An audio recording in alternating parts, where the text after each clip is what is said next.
hadimul lazat. Itu dia yang menghancurkan seluruh kesenangan dunia. Wa qati'us syahwat, yang memisahkan kita dengan seluruh yang kita cintai. Dia malaikal maut, Pak. Manakala jasad sudah ditinggalkan oleh ruh, itulah yang dikerubungi orang.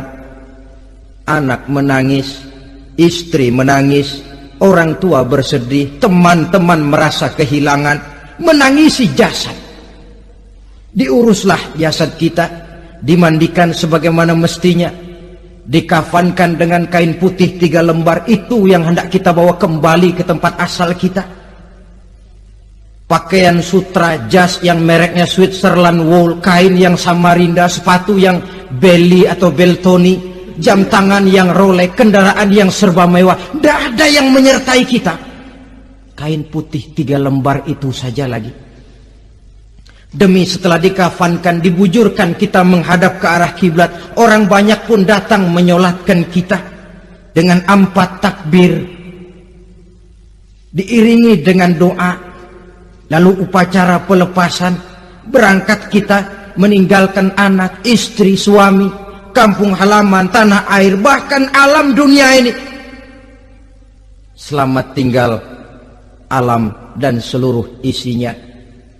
Tinggallah yang tinggal. Saya akan kembali ke tempat asal dari mana saya datang, untuk kembali mempertanggungjawabkan seluruh perbuatan saya dalam kehidupan ini. Manakala upacara pelepasan selesailah sudah, dimasukkan kita ke keranda jenazah, digotong orang, bismillah wa ala millati rasulillah, dibawa ke tempat peristirahatan terakhir katanya. Padahal dulu kalau mau kita istirahat, ke villa lah kita, ke Bali lah kita, ke Hong Kong lah kita, ke tempat-tempat tamasya yang indah. Oh, rupanya akan sampai juga perjalanan menuju tempat peristirahatan terakhir, yang luasnya tidak akan lebih dari 2 kali 1 meter. Diusung orang kita, diantarkan orang banyak. Manakala sampai ke atas yang lahat, pengusung jenazah dibuka, diturunkan kita ke liang lahat, dibaringkan. Gumpalan tanah akan jadi bantal kita. Muka dibuka, dihadapkan ke arah kiblat. Setelah itu ditutup liang lahat kita dengan kayu. Masih belum kurang, diuruk dengan tanah. Yang menguruk orang-orang yang tadinya mencintai kita, menyayangi kita. Tapi ketika jasad sudah ditinggalkan ruh, habis rupanya cintanya. Coba jasad kalau sudah ditinggalkan ruh, 3 hari aja di rumah, serem. Ya mayit, siapa yang betah nemenin mayit? Lalu bila upacara pemakaman selesai, maka berusahalah semuanya. Para pengantar akan kembali ke rumahnya masing-masing. Maka masuk kita ke alam kehidupan, yaitu yang disebut alam barzah atau alam kubur. Apa selesai hidup sampai di situ? Tidak. Hanya beberapa langkah setelah yang mengantar kita pulang. Diriwayatkan dalam hadis Bukhari dan Muslim, bila seseorang sudah diletakkan di kuburnya, lalu yang mengantar kembali pulang, maka roh si mayit akan dapat mendengar bunyi terompah orang yang pulang itu. Bunyi terompahnya terdengar. Datang 2 malaikat menanyakan dia dengan pertanyaan-pertanyaan yang kalau bisa dijawab dengan betul, 2 malaikat yang bernama Munkar Nakir akan bilang, jawabanmu betul, tenanglah kau di sini, naumatal arus, tidurlah kau di sini seperti tidurnya pengantin. Orang yang baik-baik di alam kuburnya akan mendapat nikmat kubur, sehingga masa penantian yang lama. Sebab jangan lupa, kita masuk ke kubur itu kan menunggu sampai datangnya hari kiamat. Jadi kalau kiamat umpama masih 1000 tahun lagi, ya 1000 tahun kita menunggu. Orang yang baik-baik, penantian di alam kubur, kata malaikat, naumatal arus, tidurlah kamu seperti tidurnya pengantin. Bagaimana sih tidurnya pengantin? Nggak berasa. Iya, kata anak sekarang, endah aja udah. Begitu mendusin pagi, kata lakinya, malam sebentar bener ya Neng. Sebentar betul katanya malam. Ya tentu saja tidak terasa. Kenapa? Dia tidak pernah memikirkan waktu. Terbawa oleh kenikmatan dan kelezatan yang dirasakannya dalam kehidupan. Tapi orang kafir, orang yang dosanya bertumpuk, tidak sanggup menjawab pertanyaan 2 orang malaikat, maka dia akan mendapat azab di alam kuburnya terus menerus siang dan malam sampai datangnya hari kiamat. Ibarat maling ayam ketangkep, belum masuk pengadilan udah digebugin duluan. Kan begitu kan? Ada maling ayam nggak di sini? Nah, itu yang nyaut tadi pengalaman itu. Di sidang belum divonis, belum digebugin babak belur.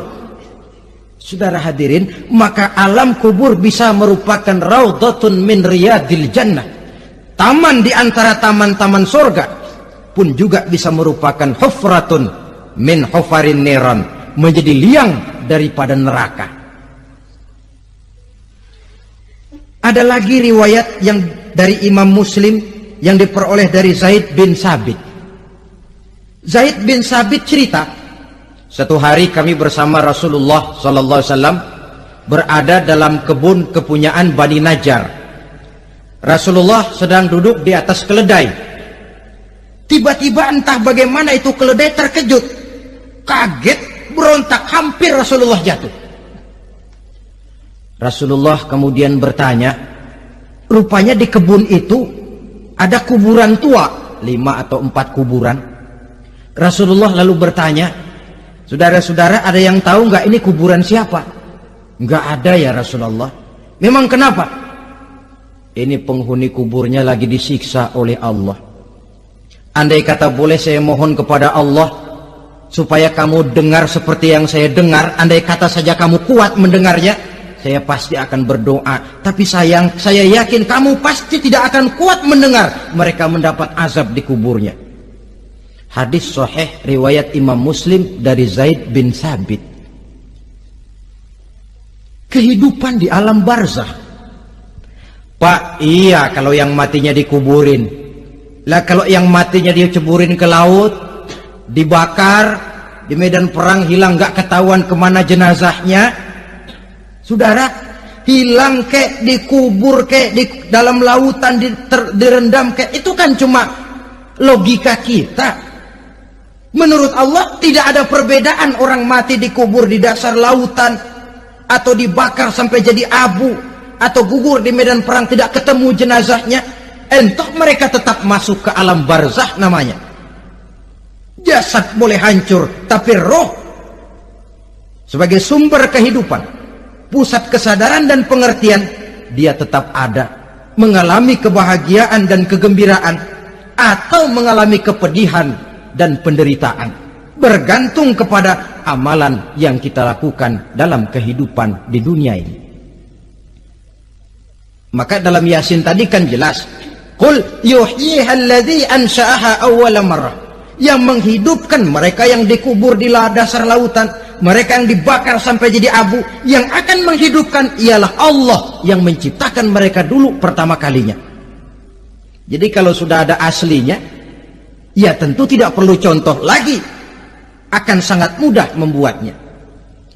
Orang tua kita, keluarga kita yang sudah berpulang, mereka di alam barzah sekarang ini bisa mendapat nikmat kubur, bisa mendapat azab kubur, bergantung amalan mereka dalam kehidupan di dunia ini. Dalam Musnad Imam Ahmad dan Sahih Abi Hatim malah ada tambahan riwayat, orang yang banyak kebajikannya di dunia, amalannya akan datang menemani dia. Sholatnya dekat kepalanya, puasa sebelah kanan, zakat sebelah kiri, menghibur dia. Malahan dikatakan berbentuk orang yang cantik menemani dia di alam kuburnya. Aneh, dia tanya, man anta lam ara fid dunya ajmal minka. Siapa kamu? Di dunia ini belum pernah saya melihat orang secantik kamu. Dia jawab, ana amaluka soleh. Saya adalah amalmu yang soleh yang kau kerjakan waktu di dunia. Saya sekarang diperintahkan untuk menemani kamu di sini. Alhamdulillah. Sedangkan amalnya yang jahat akan datang dalam bentuk yang menyeramkan menemani dia di sana. Bayangin deh, di kuburan ditemenin yang serem-serem. Sama juga di dunia. Di dunia, kalau kita di tempat gelap ditemenin orang cakep, enak nggak? Wah, pengalaman. Tapi coba bayangin, sudah tempatnya gelap,